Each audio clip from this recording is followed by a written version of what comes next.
Florida State just signed a commitment from a linebacker transfer. Tell me more about this kid. Yeah, so pull up his profile here. He just enrolled at Northwestern. Obviously, if you have had your head buried in the sand and have no idea what's going on in Northwestern, their coach was just fired. There's a lot going on with that athletic department.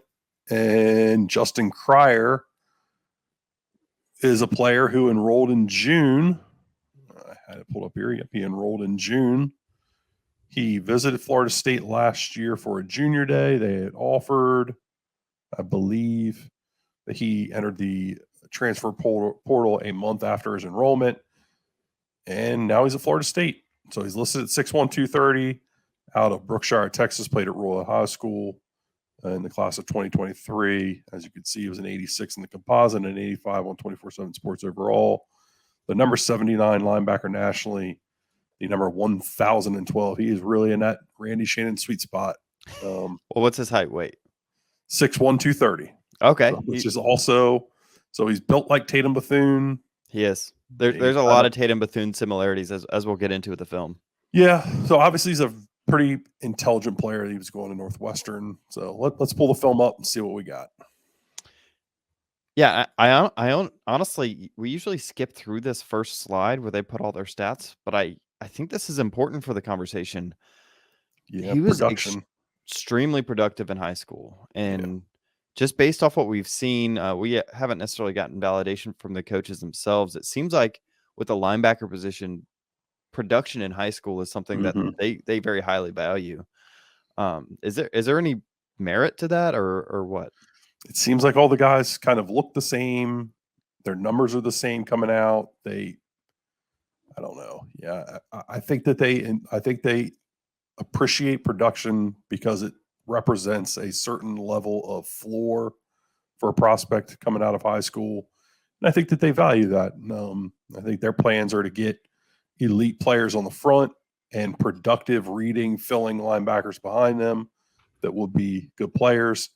All these guys all look the same. I mean, he comes downhill physically and aggressively. He reads a hole well here. You can see he's kind of seeing where this running back's going to take this, and he bounces and he jumps on it fast.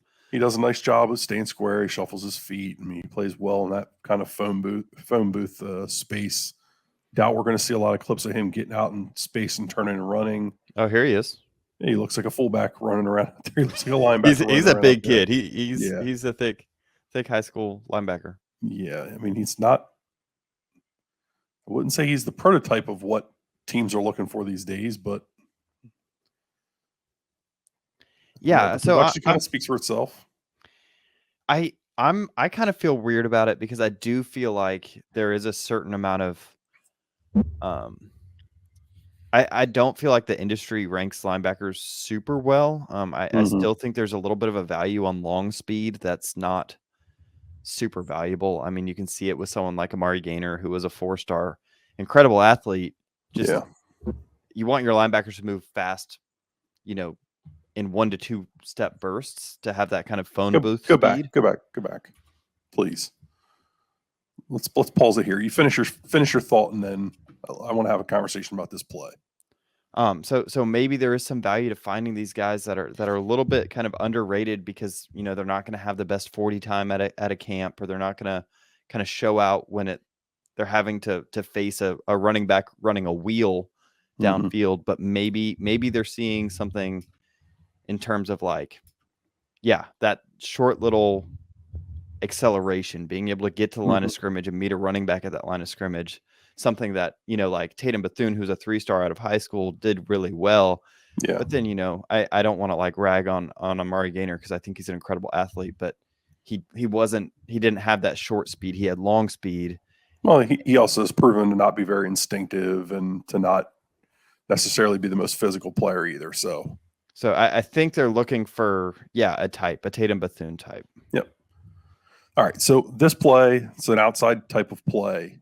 I want to watch it, and then we'll discuss it. And I want to get your thoughts on this. So it's a quarterback run, quarterback sweep, quarterback outside zone type of play. You see him running laterally here. He hits this Where's he hit this at? Let's see. I think it's about 5 Yeah, he downfield. plays it pretty flat. He hits it about 5 yards downfield. My contention is that a higher caliber athlete makes this play closer to the line of scrimmage. And this is where Yep. I agree. the elite kids, this is where there's value in recruiting an elite or a more elite caliber athlete that potentially has the similar types of read and reaction skills.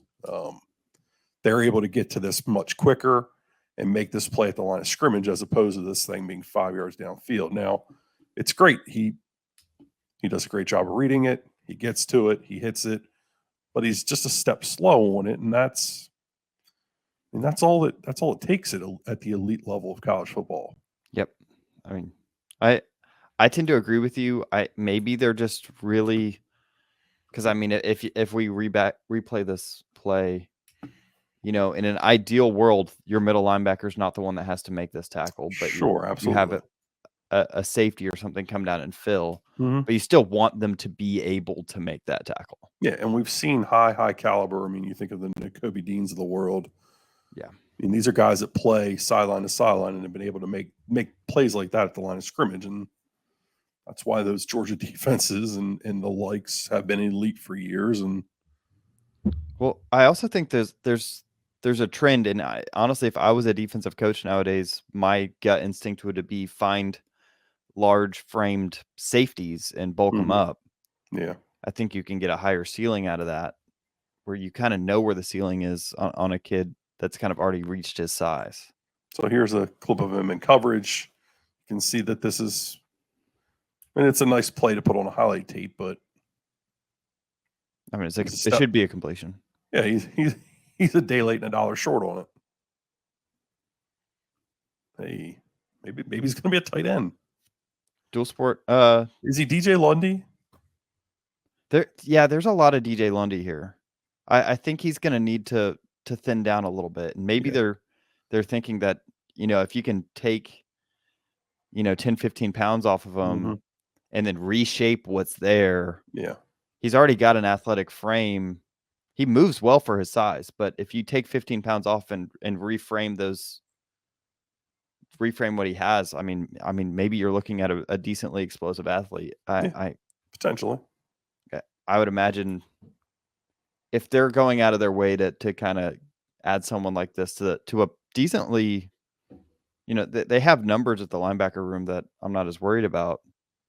Maybe there's a frame there that they feel like they can work with. If anybody over there has any sense, they'll put a neck roll on him and make him look like classic 1980s linebacker. Yeah, that's about what he looks like, and that's why you get the DJ Lundy. Yeah. But I think he kind of moves like DJ too, where, I mean, we've seen it with DJ Lundy where, when he was in the 240s, he wasn't necessarily the most dynamic athlete, but as soon as they kind of thinned him down, he became more of what you're looking for in a linebacker. So, potentially that's what you're looking at here. Yeah. Do you have any final thoughts? Yeah, he fits the mold of what they've been looking for. You go through their linebacker room and it's 6'1", 240, 6'1", 230. I mean, it's what those guys kind of are. That's kind of how they're built. Not the best runners in the world, but guys that play well in shorter areas of space. Good read and react, really high floors, but I would say that would argue that the ceilings aren't super high. So I think there's something to be said for the consistent production you're going to get out of these guys. I think ultimately their ceilings are going to be defined about with what happens in front of them more so than their God-given ability. Yeah, I mean, I think they're looking for like the college version of like a Luke Kuechly, although he was more athletic than he had it all. But they're looking for that really cerebral linebacker that can make up for it. Yeah, and I think they're hoping that high school production will be a good indication of good instincts. And I mean, if you bring in enough of those, maybe you can find a couple of really cerebral linebackers that can really cement the middle of that defense, and maybe that's what they're looking for. And I would say that people are going to be looking for these linebackers that can cover so many of these defenses now play with a 5-man or 6-man surface in the secondary that you can account for a lot of your coverage stuff with just those guys. Modern defenses want box players from their linebackers now that can just stop the run. I think that there's a lot to be said. We've gone away from the day where the Tampa 2s, where you were having middle linebackers carrying routes right down the middle of the field. That's not happening as much anymore. You're going to get some man coverage scenarios, but you want these guys that can fit in the box and stop a run one-on-one. And you want a little more size to be able to do that. So taking a guy that's like 6'1", 210 doesn't always make the most sense based on the structure of your defense. And for Florida State, they want to play the run with a 6-man box and cover it up behind them with secondary guys. So it makes sense for the structure of this defense. I think everybody would agree. We would love to see them maybe recruit a little bit higher caliber of athlete, but all in all, it's a solid take, a guy that fits that room pretty well. Yeah, I think they've got a mold, and I think they feel like there's something they can do with that. I mean, you've seen what happened with DJ Lundy. He's now a serviceable college linebacker, and right. I agree with you. I think you see kind of the mold of what they're going for is what is effective at doing is I think they're pretty decent at stopping the run, and especially with a light box, where you see them run into potential trouble is when these kind of athletes have to be one-on-one in space versus a quarterback or against a running back. And pros and cons with everything you'd like to do. Justin Cryer, transfer linebacker. I think this is an interesting discussion. There's going to be a lot of discussion about kind of what this means and the future of the linebacker room. And I think that's all worthwhile discussion. Where is this pointing? What is their goal? What is their vision? And I hope that we brought some potentially alternative explanations to what's going on. And hopefully this kid has a good career at Florida State, and we're excited for him. So thanks for joining us at Noles 247. Make sure to like and subscribe to the channel and to the website, where you can see even more coverage. And you would have probably known about this a long time ago. So thanks for joining me and Coach AB, and we'll see you around next time.